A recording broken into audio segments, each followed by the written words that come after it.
Then exercise 5.2, the first question. Here we have to answer the property.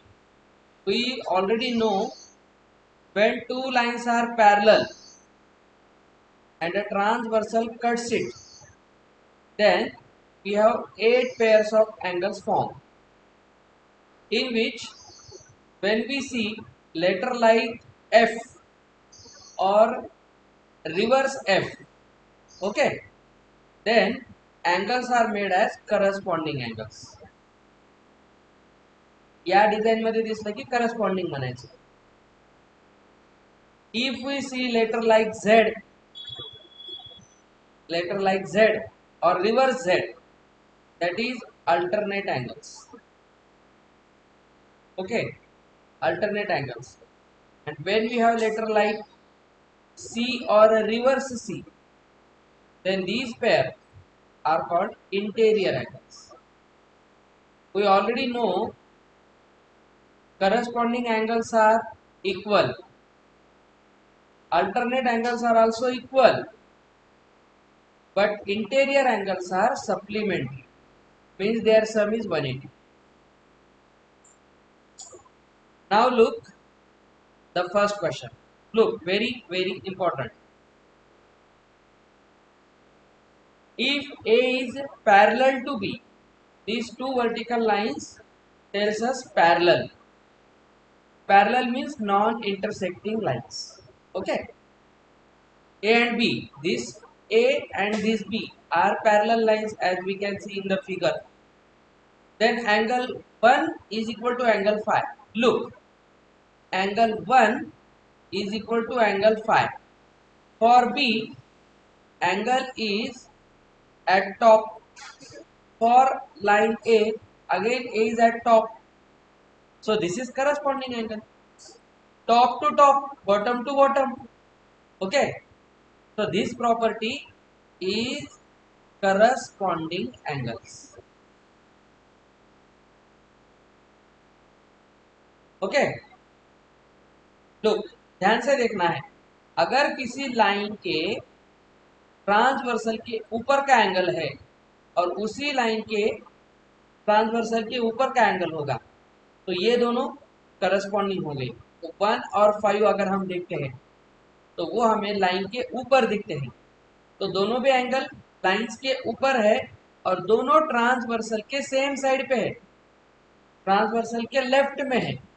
तो ये दोनों corresponding angle बनेंगे. अब देखना, अब देखिए,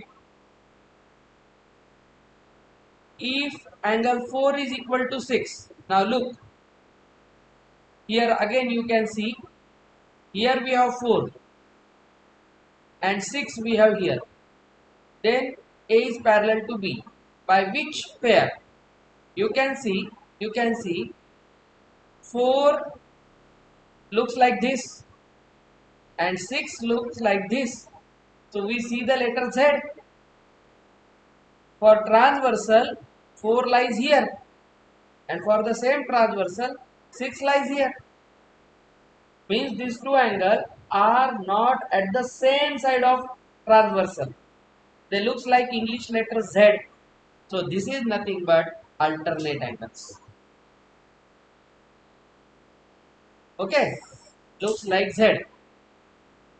Now look for the next question. Angle 4 plus phi is 180. No problem. We can see here for this line, angle 4 is here, angle phi is here. So this letter looks like reverse C. Reverse C. We know C or reverse C are interior angles, but only when their sum is 180. And already angle 4 and 5 have the sum 180. So we can say 4 and 5 are interior angles. Interior angles. Okay. In the adjoining figure, तो ये figure हमें दी है, इसे देख के हमें कुछ answers देने हैं. The pairs of corresponding angles. अब ध्यान से देखना, Corresponding means letter like F or reverse F. You can see here we have reverse F and to this side we have F. तो करस्पॉन्डिंग में हम क्या देखते हैं, ऊपर के लिए ऊपर वाला एंगल, तो हमें सब पेयर्स बतानी है। फर्स्ट तो ये अगर हम देखते हैं यहाँ पे देखते हैं तो इस लाइन के ऊपर 4 है, तो लाइन बी के ऊपर उसी के जैसा 8 है, then angle 4 is equal to angle 8। ये हो गई पेयर करस्पॉन्डिंग एंगल्स की। सिमिलरली हमने देखा था करस्पॉन्डिंग एंगल के 4 पेयर्स होते हैं, तो ये तो वन ऑफ द पेयर्स हो गई, angle 4 and angle 8 which are equal. अब देखिए इधर लाइन ए के नीचे 3 है और उसी को इक्वल लाइन बी के नीचे 7 बनेगी, तो ये हो गए करस्पॉन्डिंग एंगल की सेकंड पेयर। अब ये हो गया रिवर्स एफ में। अब अगर हम एफ में देखते हैं तो ऊपर के साइड में 1 है, उसी के जैसा नीचे है 5। अब इधर है 2, उसी के जैसा नीचे है 6, 2 के जैसा 6 है, हम यहां लिख सकते हैं 2, 6। So we have 4 pairs of corresponding angles. Understood? Let's second question. The pairs of alternate interior angles. Interior जब आपसे कहा जाए तो आपको पहले देखना है Z। तो Z में फर्स्ट टर्म को आता है 3 और सेकेंड टर्म में आता है 5। तो हम यहां से देख सकते हैं ये जो फर्स्ट पेयर बनेगी angle 3 is equal to angle 5. Alternate angles are equal, so we can put equal sign between 3 and 5. अब हम क्या करेंगे, रिवर्स Z देखेंगे। ये रिवर्स Z है, तो रिवर्स Z में फर्स्ट एंगल टर्न पे मिलेगा 2 और दूसरा मिलेगा 8। तो यहां से हमें समझ में आता है कि next pair of alternate angle बनेगी एंगल 2 तो एंगल 8। ओके, तो ये हो गए इंटीरियर अल्टरनेट। इंटीरियर क्यों, क्योंकि ये 2 लाइन के अंदर ही बने, इंटीरियर साइड में ही बने। तो एक्सटीरियर होते हैं क्या, बिल्कुल होते हैं। अगर आप देखोगे ये और ये, इसमें जो 4 है ये 6 है, ये दोनों बनेंगे एक्सटीरियर अल्टरनेट एंगल्स। ओके, उसी के जैसे हम एक्सटीरियर में और एक पेयर देख सकते हैं। एक्सटीरियर में अगर आप ये एंगल देखते हो 1, तो उसी के जैसा इधर हमें दिखता है 7। तो 1 और 7 बनेंगे एक्सटीरियर अल्टरनेट एंगल्स, 4 और 6 बनेंगे एक्सटीरियर अल्टरनेट एंगल। लेकिन 3 और 5 ये बनेंगे interior exterior angles.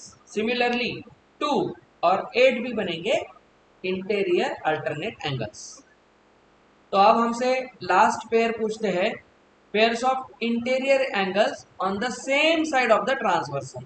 No problem, same side में देखेंगे। इंटीरियर का मतलब है सी और रिवर्स सी, तो सेम साइड में इधर 3 और इधर 8 है, तो यहां से हमें फर्स्ट पेयर दिखेगी इंटीरियर के लिए एंगल 3 और एंगल 8। इसमें इक्वल नहीं देना है क्योंकि इंटीरियर एंगल्स इक्वल नहीं होते हैं, सप्लीमेंट्री होते हैं। हम इसे एक और भी कह सकते हैं कि इनकी सम 180 होती है, एंगल 3 + 8 180। सिमिलरली हम देख सकते हैं लेटर सी, लेट सी 2 और 5 इंटीरियर एंगल्स है, 2 और 5, तो यहां से हमें दिखेगा एंगल 2 और 5, और हमें प्रॉपर्टी देखनी है तो दोनों की सम होती है 180 as they are interior angles. Okay, and last vertically opposite. मैंने आपसे कहा था वर्टिकली ऑपोजिट के लिए हम मल्टीप्लिकेशन साइन देखते हैं बस। तो सबसे पहले हम क्या करेंगे, ये ऊपर वाला मल्टीप्लिकेशन साइन देखेंगे, उसके बाद हम यहाँ ये नीचे वाला भी मल्टीप्लिकेशन साइन देखेंगे। तो इसमें सबसे पहले 4 के लिए 2 बनेगा, मल्टीप्लिकेशन में vertically opposite, angle 2 and angle 4। उसके बाद देखिए 1 के जैसा 3 है इधर, ये दोनों इक्वल है, वर्टिकली ऑपोजिट, तो एंगल 1 एंड एंगल 3। अब नीचे देखिए एंगल 5 और 7 होंगे, 5 एंड 7। सिमिलरली 8 और 6 होंगे। ओके, तो ये हो गए vertically opposite. Vertically opposite multiplication sign में इसके जैसा ये और इसके जैसा ये होता है। Okay, next. अब देखिए in the figure P parallel Q, P और Q पैरेलल है मतलब नॉन इंटरसेक्टिंग है। और पैरेलल लाइन में आपको एक बात पता होनी चाहिए, ये जो डिस्टेंस होता है दो लाइंस का परपेंडिकुलर डिस्टेंस, ये हमेशा सेम होता है। अगर आप ये भी डिस्टेंस देखोगे तो ये सेम ही होगा, ये भी देखोगे तो उतना ही होगा। तो पैरेलल लाइंस का जो डिस्टेंस होता है, दो लाइंस के बीच का जो डिस्टेंस होता है, वो हमेशा इक्वल होता है। अगर दो लाइंस के बीच का परपेंडिकुलर डिस्टेंस हमेशा इक्वल होगा तो वो दो लाइंस पैरेलल लाइंस हैं। ऐसे भी हम ध्यान में रख सकते हैं। अब ये सवाल हमसे क्या कहता है, देखिए अननोन एंगल्स फाइंड करने हैं, मतलब इसमें जो हमें पता ही नहीं। तो आप देखोगे यहाँ पे सिर्फ एक ही एंगल पता है 125, तो ई एफ और ए बी सीरीज सब हमें निकालने हैं। हम एक काम करेंगे, इसे थोड़ा देखने के लिए आसानी हो इसीलिए हम इसकी एक कॉपी करेंगे और इसे थोड़ा सा घुमा देंगे, जैसे ये देख के हमें ऐसा कुछ ध्यान में आना चाहिए, क्योंकि हम पैरेलल लाइंस को हमेशा ऐसा देखते हैं और इधर ट्रांसवर्सल देखते हैं, लेकिन इन्होंने इस फिगर में इसे घुमा दिया है। तो हम क्या करेंगे, उसे फिर से घुमाएंगे और ऐसा बनाएंगे। तो यहाँ सिर्फ घूमना ही काम है हमें। नाउ लुक, वेरी इंपॉर्टेंट, अगर ये 125 और ये ई है तो आप यहाँ पे देख सकते हो, यहाँ पे आप देख सकते हो एक लीनियर पेयर बनेगी। ओके, लीनियर पेयर, और हमें पता है लीनियर पेयर में जो दो एंगल्स होते हैं वो सप्लीमेंट्री होते हैं, उनकी सम 180 होती है। तो हम यहाँ पे देख सकते हैं कि जो एंगल ई है फर्स्ट केस में, ई जो है वो अगर हम ई को अगर हम 125 के साथ ऐड करेंगे तो हमें 180 मिलना चाहिए, क्योंकि ये बनेगा लीनियर पेयर। लीनियर पेयर, अब हमने सिंपल इक्वेशन सॉल्व किए हैं, ये 180 और 125 इधर जाके माइनस बनेगा, तो यहाँ से हमें कितना मिलता है, देखिए यहाँ से मिलता है 55। Okay, so angle E is of 55 degree, तो यहाँ हम 55 लिख सकते हैं। तो ये पहला अननोन एंगल आ गया। अब आप देखिए ई के लिए एफ क्या है, वर्टिकली ऑपोजिट एंगल, और वर्टिकली ऑपोजिट एंगल इक्वल होते हैं। देखिए तो हम ये भी कह सकते हैं सेकंड केस में जो ई है, जो ई है तो एफ के साथ इक्वल है। इसका रीजन वर्टिकली ऑपोजिट एंगल्स। तो ई अभी अभी हमने ई को फाइंड आउट किया है 55, तो एफ की भी वैल्यू बनेगी 55, तो हमें ये भी मिल गया 55। अब देखिए ये 55 हो गया। अब हमें पता है ये ऊपर वाले के साथ ये P करस्पॉन्डिंग एंगल है, ऊपर वाले 125 के साथ P करस्पॉन्डिंग एंगल है और करस्पॉन्डिंग एंगल इक्वल होते हैं। तो हम ये भी कह सकते हैं थर्ड केस में P की वैल्यू 125 बनेगी, रीजन होगा करस्पॉन्डिंग एंगल्स। अब देखिए नीचे वाला F 55 है, तो इसके साथ C भी 55 बनेगा, नीचे वाले के साथ नीचे वाला। तो नेक्स्ट केस में एंगल C ये बनेगा 55, इसका भी रीजन करस्पॉन्डिंग एंगल ही होगा। अब आप एक काम कीजिए, ये 125 है तो यहाँ पे भी 125 बनेगा, वर्टिकली ऑपोजिट एंगल। अब आप कह सकते हो ये 125 है तो बी भी 125 बनेगा, क्योंकि करस्पॉन्डिंग एंगल है। देखिए नीचे वाले के साथ नीचे वाला, तो एंगल बी वो भी 125 बनेगा, करस्पॉन्डिंग एंगल्स। और ये ऊपर वाला ई और ये ऊपर वाला ए, ये दोनों सेम होंगे, तो ए बनेगा 55 और वो भी करस्पॉन्डिंग एंगल्स। तो हमने सभी एंगल्स फाइंड आउट कर दिए एक की हेल्प से। हमें सिर्फ एक ही पता था 125। अगर आपको ये वर्टिकल या घुमाई हुई जो रोटेट की वाली जो फिगर है वो अगर आपको समझ में नहीं आती है तो आप उसे रेगुलर मोड में घुमा के भी देख सकते हैं। ओके, तो ये सवाल यहाँ पे क्लियर। अब देखिए, find the value of x in each of the following figures if line L is parallel to line M। अगर दो पैरेलल लाइन होते हैं तो लाइन T बनेगी ट्रांसवर्सल, और ट्रांसवर्सल दो पैरेलल लाइन को जब कट करती है तो करस्पॉन्डिंग एंगल्स, अल्टरनेट एंगल्स और इंटीरियर एंगल्स बनते हैं, ये हमें पता है। अब अगर हमें x निकालना है तो हम एक काम करेंगे, 110 पता है तो इसके नीचे वाला एंगल जो है वो वर्टिकली ऑपोजिट होगा।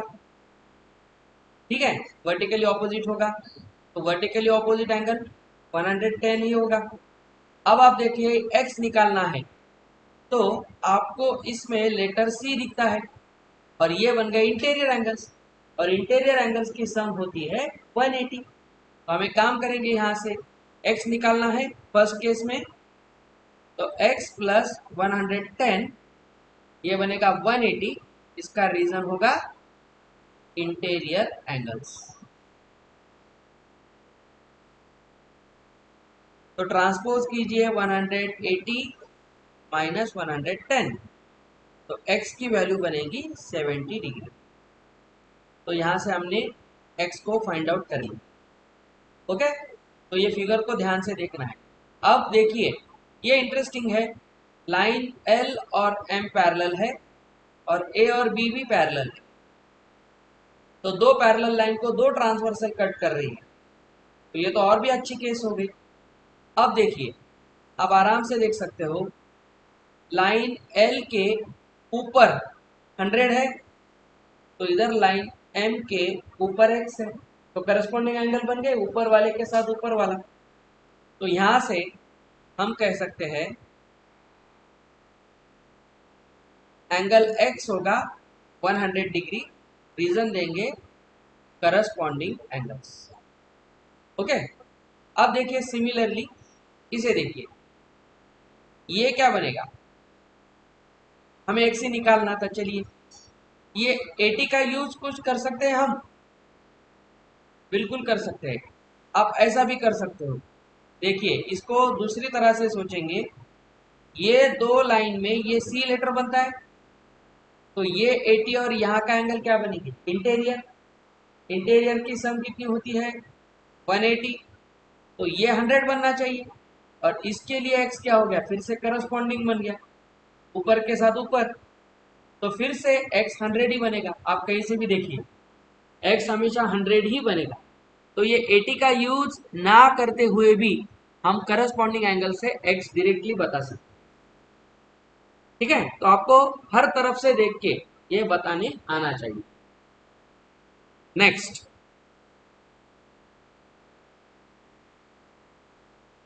अब इस क्वेश्चन को देखिए, in the given figure the arms of two angles are parallel. मतलब देखिए ABC जो एंगल है उसका एक आर्म है AB, और जो DEF एंगल है उसका एक आर्म है DE। तो ये आर्म्स पैरेलल है, मतलब अभी हमने देखा था कि पैरेलल लाइंस का जो परपेंडिकुलर डिस्टेंस होता है वो हमेशा सेम होता है, तो ये पैरेलल लाइंस हो गई। सिमिलरली दूसरा आर्म कौन सा है, ABC का एक आर्म है BC और DEF का दूसरा आर्म है EF, तो ये भी पैरेलल है। तो हम इसे इस तरह से देखेंगे, हम क्या करेंगे, इसे आगे एक्सटेंड करेंगे, इसे भी एक्सटेंड करेंगे और इधर इसे भी एक्सटेंड करेंगे। तो यहां से आपको कुछ बातें समझ में आएगी, जैसे जैसे ये लाइन के ये ऊपर है, देखिए ये करस्पॉन्डिंग एंगल हो गया, ऊपर वाला ऊपर। तो उसी तरह हम देख सकते हैं एबीसी अगर 70 डिग्री है दिया है तो डीजीसी निकालना है। अब देखिए डीजीसी, इसके लिए ये करस्पॉन्डिंग बनेगा ना, तो डीजीसी भी 70 बनेगा। तो देखिए angle ABC is equal to angle DGC. इसका रीजन है करस्पॉन्डिंग एंगल्स, और करस्पॉन्डिंग एंगल्स इक्वल होते हैं, तो एंगल डीजीसी भी बनेगा 70 डिग्री। तो यहां से ये 70 आ गए। अब डीईएफ निकालना है। अब देखिए डीईएफ, इसके लिए ये भी करस्पॉन्डिंग एंगल ही है, क्योंकि इस, आप देखिए इस लाइन के ये ऊपर है और इस लाइन के ये ऊपर है, तो ऊपर वाला और ये तो दोनों पैरेलल है, तो इसका मतलब है ये 70 तो ये भी 70 बनेगा, यहाँ भी करस्पॉन्डिंग एंगल ही बनेगा। तो angle DGC equal to DEF, इनका भी कारण होगा करस्पॉन्डिंग एंगल्स। तो DGC अभी हमने 70 निकाला था, तो एंगल DEF भी 70 ही बनेगा।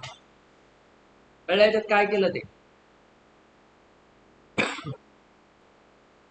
In the given figures below, decide whether L is parallel to M. अब आपको एक मैं इंपॉर्टेंट बात बताता हूं। जब दो लाइंस को हमें डिसाइड करना है कि वो पैरेलल है या नहीं, तो हमें तीन बातें देखनी होती है। उसमें अगर कोई दो करस्पॉन्डिंग एंगल इक्वल बनेंगे तो वो लाइंस पैरेलल बनेंगी। अगर दो अल्टरनेट एंगल भी इक्वल बनेंगे जेड लेटर वाले, तो वो लाइंस भी पैरेलल बनेंगी। और अगर इंटीरियर एंगल, जिसका हमने शेप सी और रिवर्स सी देखा था, उसमें सम 180 बनेगी, वो सप्लीमेंट्री बनेगी, तब भी लाइंस पैरेलल बनेगी। तो दो लाइन पैरेलल होने के लिए हमें तीन कंडीशन देखनी होती है, इनमें से कोई एक कंप्लीट हो जाए।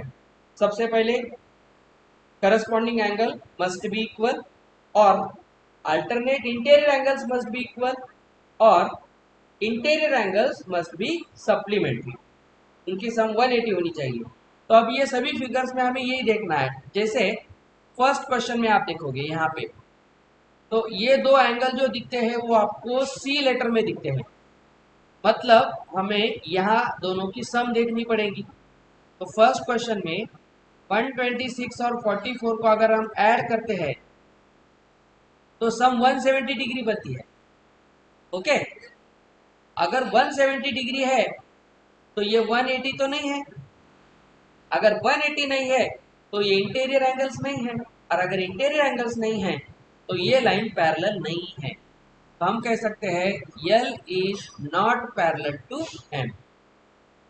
हमें यही देखना था कि दो लाइंस में जो इंटीरियर एंगल बने हैं उनकी सम अगर 180 बनेगी तभी वो लाइंस पैरेलल बनेगी, लेकिन यहाँ पे सम पैरेलल नहीं है क्योंकि 180 नहीं बनती है।